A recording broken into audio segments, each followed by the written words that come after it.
৫,০০০ লোকের একটা ইমাম বানাতে গিয়ে মাইক্রোস্কোপ যন্ত্র দিয়ে দেখে।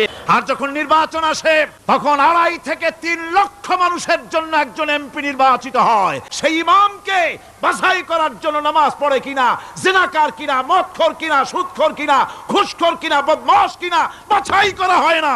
মনে করুন চট্টগ্রাম শাহী মসজিদে ইমাম প্রয়োজন। এখন সেই ইমাম নেওয়ার জন্য ইন্টারভিউ কল করা হলো, বিজ্ঞাপন দেওয়া হলো পত্রিকায়। অনেক আলেম আসলেন। ইন্টারভিউ বোর্ডে যারা বসলেন তারা ইন্টারভিউটা কিভাবে নেবেন? যার মাথার চুল লম্বা বেশি তার ইমামতি দেওয়া হবে, যার লুঙ্গিটা পায়ের গিরার তলে তারে দেওয়া হবে, যার মোষটা মুখের মধ্যে গিয়া ঢুকছে, হাসি দিলে বুঝাই যায় না হাসে না কান্দে, তারে দিবে। দাড়িগুলা কামাইছে তারে দেবে। সিগারেট খায়, অবশ্য চট্টগ্রাম আর সিলেটে সিগারেটের ফতোয়া ভিন্ন রকম। বরিশালে আমি যেখানে জন্মগ্রহণ করেছি, আমার এলাকায় কোনো আলেম যদি সিগারেট খায়, মসজিদের ইমাম তো ভালো, মসজিদ ঝাড়ু দিতেও ঢুকতে দেবে না মসজিদে। এটা এই এলাকার এক রকমের কায়দা। আমি এটার ব্যাপারে কথা নাইবা বললাম। আপনারা খুঁজে দেখবেন সে সিনেমা দেখে নাকি, মিথ্যা কথা বলে নাকি, বউ পর্দায় থাকে নাকি। এগুলি মাইক্রোস্কোপ যন্ত্র দিয়ে ইমামের মাথা থেকে পা পর্যন্ত দেখবেন কিনা কন?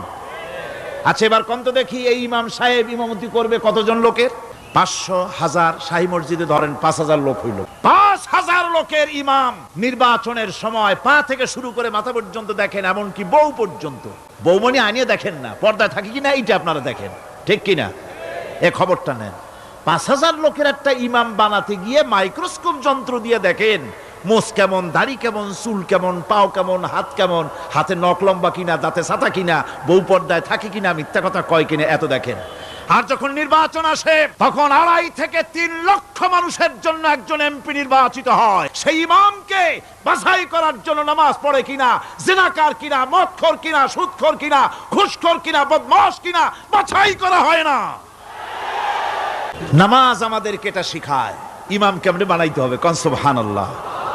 নামাজ ঐক্য শিখায়, নামাজ ভ্রাতৃত্ব শিখায়, নামাজ পারস্পরিক মহব্বত শিখায়, নামাজ নেতা কেমন হওয়া উচিত, নেতা নির্বাচন শিখায়। আবার নেতা ভুল করলে তার ভুল বলা যাবে না, এরকম হতে পারবে না। নামাজের ভিতরে ইমাম যদি ভুল করলেন, আপনি লোকমা দিবেন, সুবহানাল্লাহ, আল্লাহু আকবার বলবেন। যদি তিনি সংশোধন না হলেন আবার দেন, তাতেও সংশোধন হলো না আবার দেন। ৩ বার লোকমা দেওয়ার পর যদি ভুল সংশোধন না করে নামাজ ছেড়ে দেন, ইমামকে বের করে দেন, নতুন ইমাম নিয়োগ করেন।